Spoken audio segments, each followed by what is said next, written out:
L'église, dédiée à Saint Nabor, patron du village, est un édifice assez original car il est doté d'un clocher ancien, de style roman, une nef du XVIIIe siècle et un chœur du XIXe, ce qui en fait un ensemble un peu hétéroclite mais qui mérite un détour. Saint Nabor se caractérise aussi par ses carrières de porphyre, surtout exploitées depuis le XIXe siècle pour la construction des ballastes du réseau ferré. Une ligne de chemin de fer a même été construite spécialement pour transporter vers Rossheim le minerai extrait de la carrière.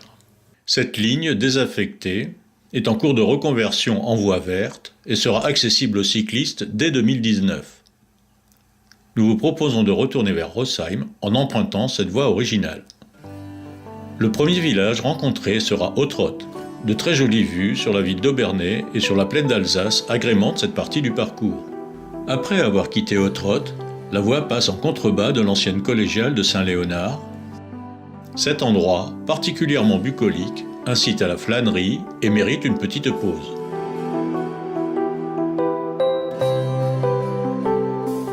Un peu plus loin, l'ancienne gare de Börsch est annoncée par le café qui porte encore son nom et se repère par les vestiges d'anciens aiguillages qui émergent des herbes folles.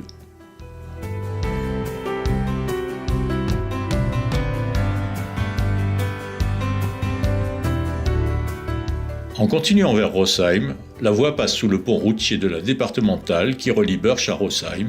À cet endroit, un étrange alignement de bouleaux a pris place le long des rails.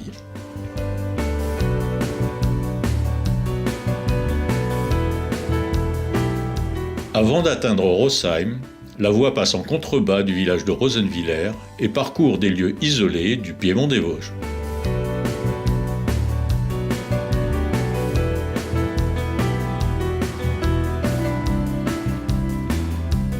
La voie ferrée disparaît par endroits dans la ville de Rossheim et sert de parcours pédestre aux promeneurs désireux d'éviter le centre-ville.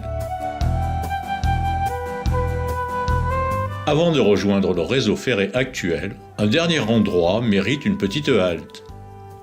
Il s'agit du jardin des roses et rappelons que cette fleur est l'emblème de la ville de Rossheim.